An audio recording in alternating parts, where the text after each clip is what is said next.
If I get this edited and published and the season 4 trailer still hasn't been released, I have to laugh. I'm committed to the bit. It's been 84 years. Hello romance girlies, I'm LadyJenevia, and on my channel I talk about entertainment media. Today, we are finishing this book. We're going through chapters 19 through 23 and the epilogue of An Offer from a Gentleman, which is the source material book of the upcoming Bridgerton Season 4.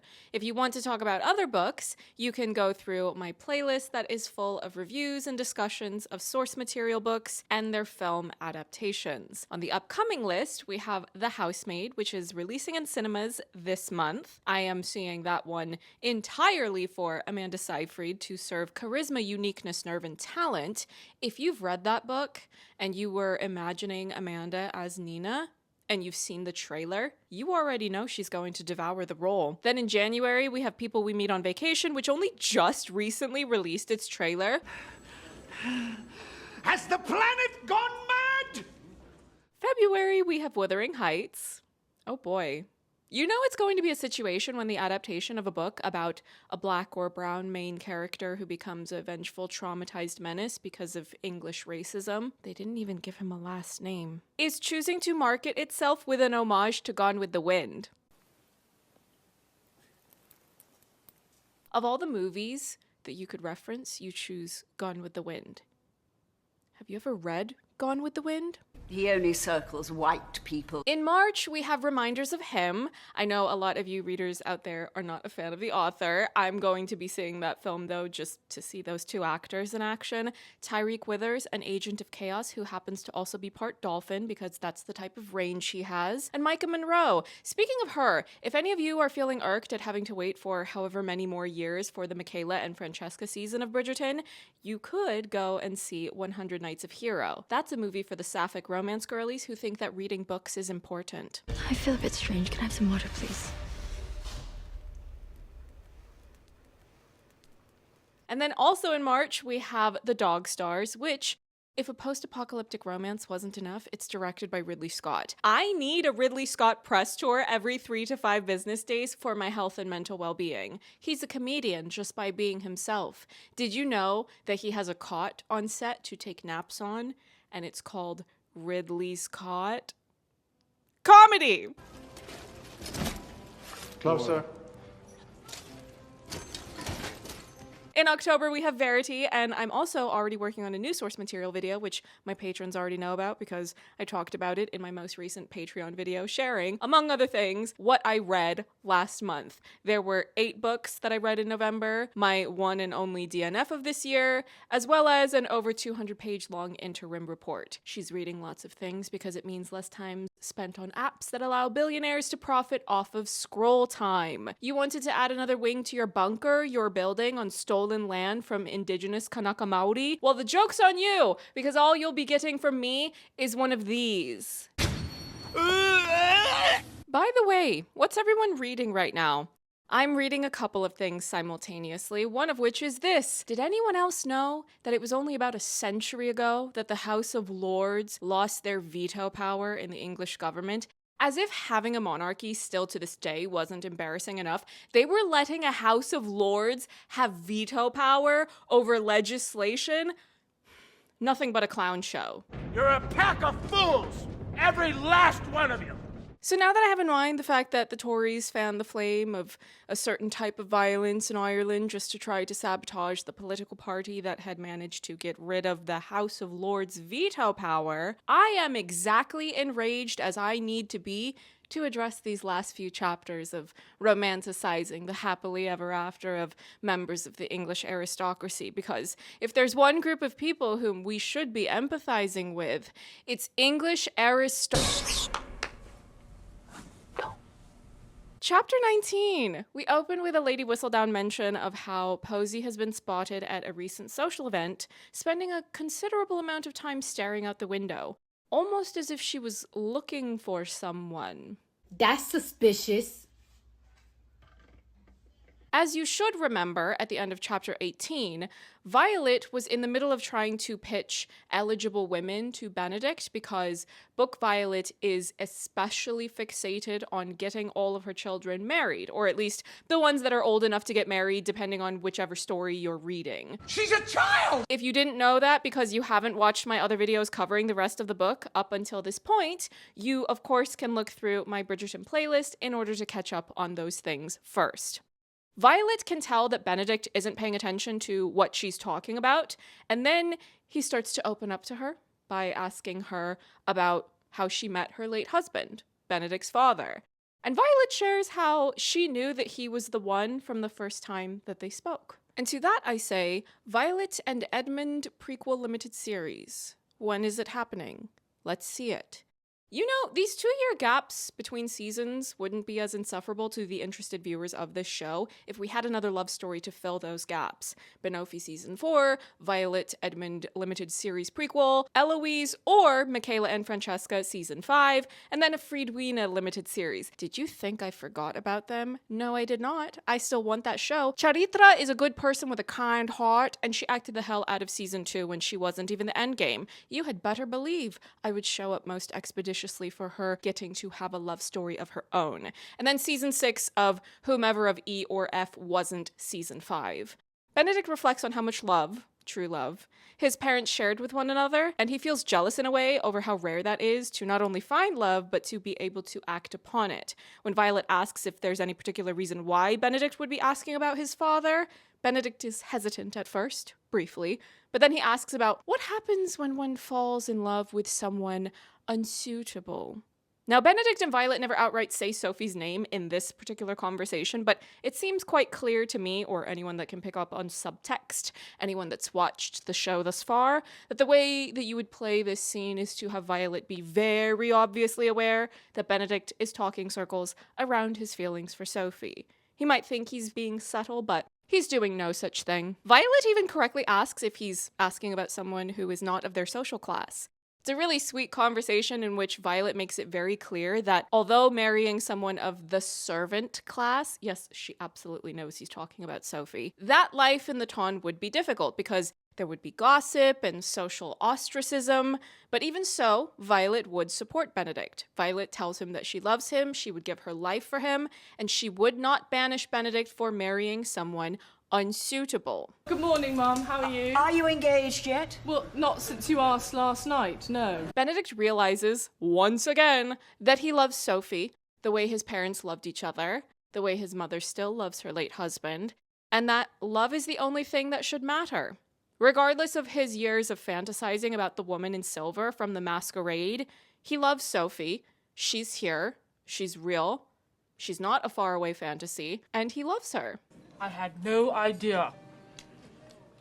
Meanwhile, Sophie is making good on her promise to help Hyacinth keep her cousins company and entertain them while they're visiting. They decide to play a game called Blind Man's Bluff, in which one person is blindfolded and they have to call out blind man, while the others will hide but have to respond bluff whenever the blindfolded person says blind man. Benedict eventually finds Sophie while she's playing this game, and because of the fact that the double blindfold she's wearing covers a good amount of the top half of her face, Benedict is now finally able to recognize her as the lady in silver, the woman he fell in insta-love with at the masquerade ball. And Book Benedict has a temper, so he gets very angry, he sends all the children away, and he confronts Sophie. I don't want to go into the back and forth of what these two are saying, because if you've been following my other videos going through the books, you should know what the deal is, and I don't really love going into the same points in detail in every video ad nauseum. Book Benedict is angry and temperamental in this exchange with Sophie, more so than I would expect to see them play out a scene like this on the show. Sophie admits that she's the illegitimate daughter of the late Earl of Penwood, and her mother was just a lady's maid, just as Sophie is now a lady's maid. Benedict angrily storms out after this argument. I've said before that a fun idea for reworking this realization could be to have Benedict sketching Sophie, and then something either gets placed or dropped to cover the top half of her face in one of his sketches, and he could realize who she is that way. It would keep the focus on his art, but I'm less concerned with the logistics of how he learns the truth about her and the lady in silver being the same. What I care about is his reaction. I don't want a weird personality change where he's now hot-tempered and hostile towards Sophie, because that would feel very out of character for the show Benedict we've come to know over the last 5 years. Also, overly hostile men give me the ick. It can be a dramatic conversation that they have because there are a lot of emotions between the pair of them, but I want an Amélie or a Grease 2 type of reaction. C'est vous?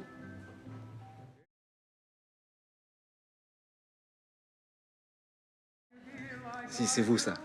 I never thought you'd kiss me like that if you knew who I really was. Are you crazy? I get 2 for the price of 1. Chapter 20. Sophie is an emotional wreck and determined to leave. You're seriously just making it worse. And I want to go home. You can't. She packs up her few belongings, so she has 1 bag to take with her. She goes to see Violet and let her know that she needs to resign from her position. But also, Sophie is grateful to Violet for the job, for being so kind, especially compared to the extremely low standards of what Sophie has experienced from others. Violet outright asks if this decision she's made has anything to do with Benedict. She knows that there's something between them and acknowledges that Sophie's status makes this situation more difficult, but she likes Sophie and tells her that. She tries to press Sophie a bit more about the specifics of her background, believing that there's more to the story than what she has shared, but Sophie won't be convinced to open up or stay. Nonetheless, Violet insists on Sophie waiting downstairs so that Sophie can be set up with one of their carriages to take her where she wants to go next, and Violet also wants to give Sophie some money before she leaves. An envelope of cash. However, Sophie decides to wait outside, and guess what happens? She's spotted by Araminta, who declares that Posey did in fact rat on her. Sophie is very kind to Posey in her thoughts, but I'm not as forgiving as she is. In this household, we shame touts, because doing that is the bare minimum. Stop talking, Henry. Stop. Stop talking. Sophie tries to run away, but Araminta has called out for the police to apprehend her. She's accusing Sophie of being a thief. See, this is how you know book Araminta is white. Calling for the police? Who dear, me dear, no dear. The chocolate Leo. If I had the fucking pillar in my head. The police tackle Sophie. Excessive violence against an innocent civilian. Sounds very on brand for them. I'm glad we're not watching a cop show. Gotta stop mythologizing the police, for Christ's sake. Come on. And while she's being taken away, Sophie thinks about how the Bridgertons will never know what happened to her, and that perhaps this is for the best. Sorry about not cracking more jokes, by the way, but the last portion of the book isn't as pleasant. It's the dramatic finale, and the difference in characterization for Benedict, as well as how much more severe book Araminta is compared to what I'm guessing will be a more nuanced characterization for her on the show. I just don't feel a lot of inspiration to crack jokes about the material, so this video is mostly going through the main beats of what the source material says. Remember, though, that if you want to catch up and read this book yourself, now is an ideal time to do it. You might have some more time to do a bit of extra reading during the holiday season, and January also tends to be much less crowded when it comes to new releases, especially ones that more people actually want to see, although I have plenty on my to-do list for January. I mean, a new Sam Raimi film is coming out, but I know that everyone's preferences in fiction vary from one another. So yes, pick up a book to read, deprive those evil tech bro billionaires of those hours of scroll time on their apps. We're moving with spite against them. Merry Christmas, you filthy animal. Chapter 21. Benedict wakes up the following morning, wanting to drink his sorrows away. But then he remembers he had already made plans to do a bit of fencing with Colin. Okay, but I'm on board with another fencing scene. The ABC fencing scene in season 2 was fabulous. Regardless of which young lady I'd chosen to pursue, there would have always been some obstinate father or meddlesome aunt into the picture. Colin notices Benedict's foul mood and overly aggressive approach to this round of fencing that they're doing, and quickly, correctly, deduces that this is because of a woman. Not just any woman, though. His endgame, his happily ever after, the woman we've been waiting for. Colin tells Benedict he should just do us all a favor and marry the girl. He knows it's Sophie that Benedict has fallen for, but Benedict proceeds to explain the other details about Sophie being the lady in silver, that Colin had met briefly with Benedict at the ball, and how she's also the illegitimate daughter of the late Earl of Penwood. Colin asks Benedict what he's going to do, and once Benedict thinks about it, he comes to the conclusion that he would much rather have a quiet life away from the judgmental London society instead of being without her.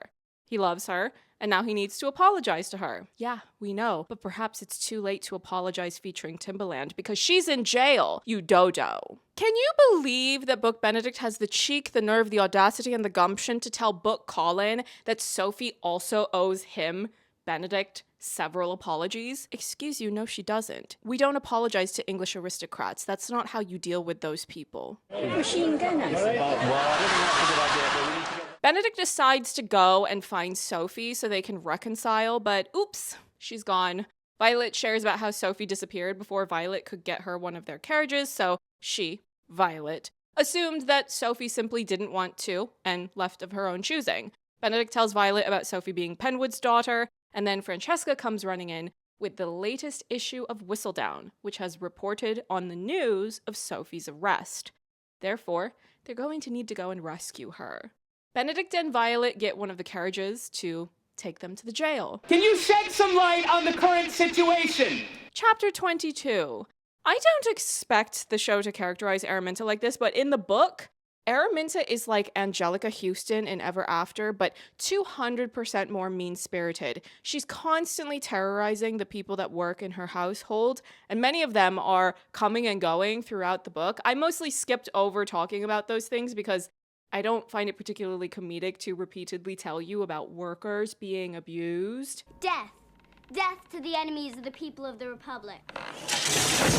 I think that a lot of the people who follow my coverage of Bridgerton and look forward to new seasons do so with the hopes that a new love story will be something fun and compelling to watch, but not something that's going to emotionally batter the audience. Now, I don't think that being emotionally devastating equates to being bad art. Different stories serve different purposes, and they cover varying parts of the human condition.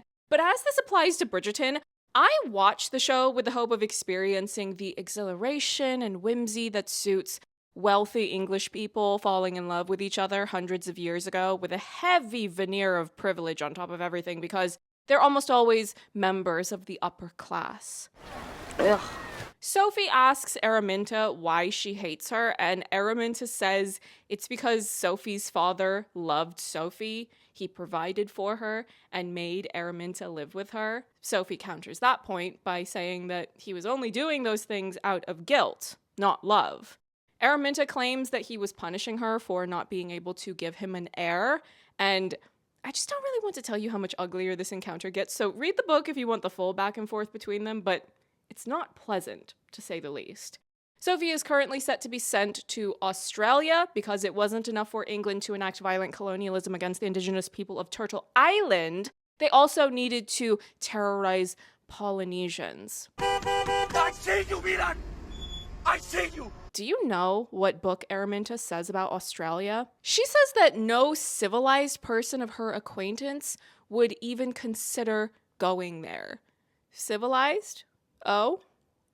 If I knew how to say something really mean and accurate about colonizers in the Maori language, I would be doing that right now.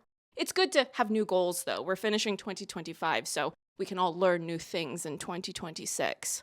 Anyway, Benedict shows up at the jail with Violet, and when he gets in there, he really gets in there. He grabs Sophie through the bar, and he's kissing her. Okay, diva, you're on your way back. Put in a little more work, though. Sophie is accused of theft of Araminta's wedding band, which she did not steal, and the shoe clips, which she did steal. Life is short. Do unto aristocrats all that they have done unto the workers of the world. I'll never do that again, comrades. I'm a man with a fragile brain. Violet arrives shortly after with the magistrate, who needs to know what's going on. What are the accusations? I don't know all of how old-timey legal processes worked in England, but considering they only just overturned the House of Lords veto power just a bit over a century ago, I doubt that it's all that impressive of a judiciary model during the time that this story is set. I seek justice. Denied. Also, the warden's there, and we hate him because he hit Sophie on her backside when he shoved her in her cell.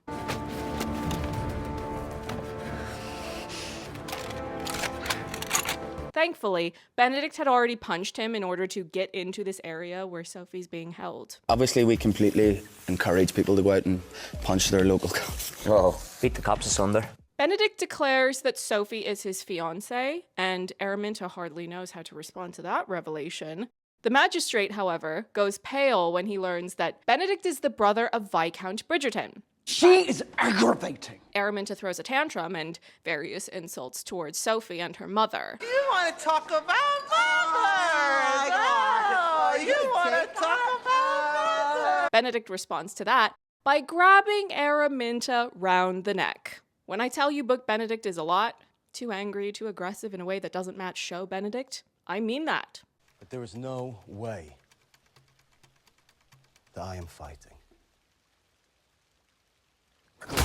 Araminta doubles down on the theft accusations, and Benedict counters that Araminta stole Sophie's childhood, which is true. Posey then shows up and claims that she was the one to steal the shoe clips, not Sophie.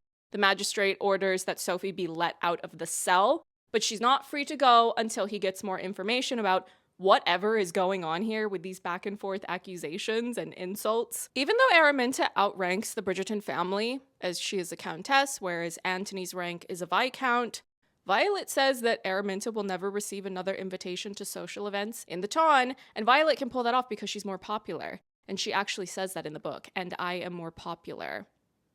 To go from reading the prose of Maggie O'Farrell in Hamnet, both the book and the film, as she is a credited screenwriter, to now reading, and I am more popular. Well, those are certainly words in a sentence fragment that I read to make this video. Posey also adds that Araminta's wedding band was not stolen. It's at home in her other jewelry box.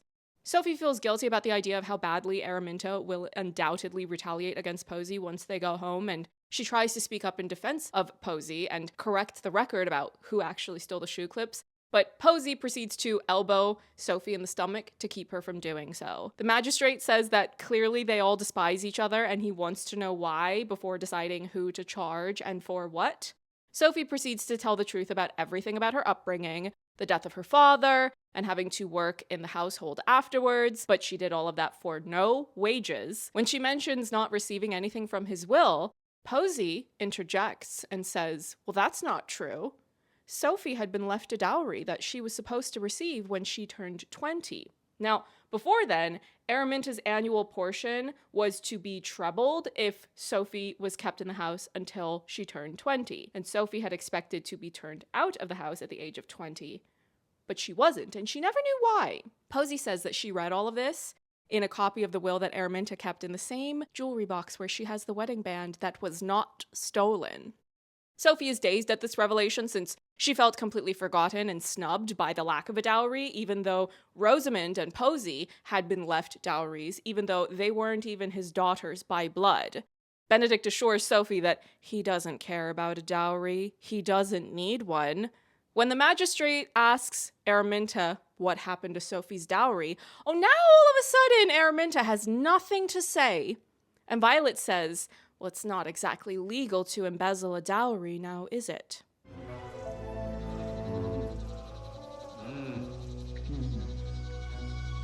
Chapter 23. When Violet says that Araminta has done something illegal, the magistrate is flabbergasted at the idea of potentially having to arrest a countess. And Violet says out loud, the aristocracy rarely pays for its crimes. Oh? Is that a rare moment of actual class consciousness in the Bridgerton universe? How unexpected. Holy shit, look at that. Violet sends the magistrate and warden out of the room and proceeds to blackmail Araminta. The deal is, Benedict and Sophie are going to get married, and they will present a cover story about Sophie's background and claim that she was the ward of the late Earl of Penwood. If Araminta doesn't confirm this story, Violet and the larger Bridgerton family are going to send their solicitors, aka lawyers, to go on the hunt for Sophie's dowry. After all, legally speaking, Benedict is entitled to Sophie's dowry because he's going to marry her. Among other things, Araminta isn't happy about going along with this, but she really doesn't have any choice in the matter. This is checkmate. There are no more moves for her to make. Except, we're not quite finished yet, because when Araminta tries to leave, she tells Posey to come with her, and Sophie whispers something to Violet. Violet then invites Posey, who is now 1 and 20, and thus legally old enough to make her own decisions, to join Violet. Come move in with them. As a matter of fact, Violet's ready to quit London early for this season, so Posey can come join her up in Kent. Considering that I've read the Colin Penelope book and the Francesca Michael book, which both take place after this book, and I don't really recall much mention of Posey happening after this book, if they did mention her, it was probably a blink and you'll miss it sort of thing, so I would guess that they can just have Posey find a nice person to get married to, and that will be that.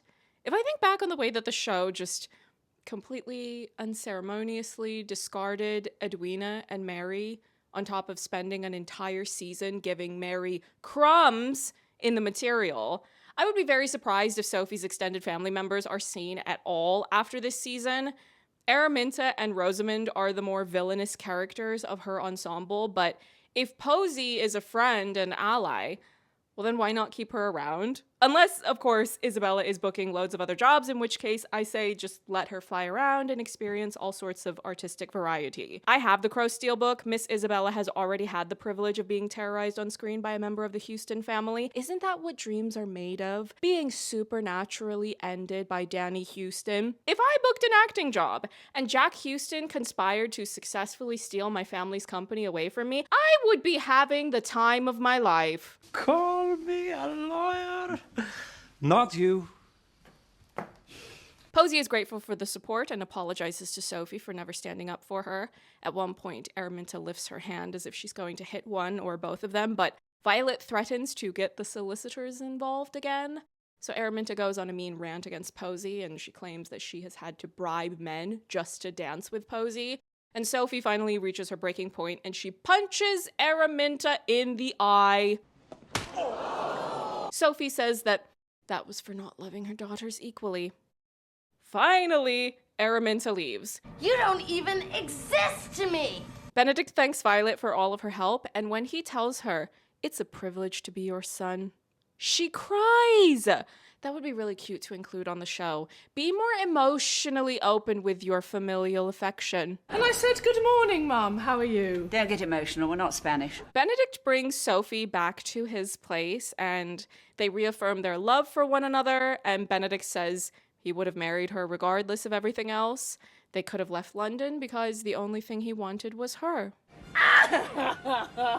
Oh my God. It's a nice apology, and the conversation in general is romantic, but overall, I would still say that for me, it wasn't good enough to overcome the overall characterization of Book Benedict. If you transplant this last portion of chapter 23 onto an altered version of the story where Benedict has show Benedict's personality, you would probably really enjoy reading the ending to the story. Just imagine it that way in your mind. He even apologizes about asking her to be his mistress, and he says that her having the principles she does is one of the reasons he loves her.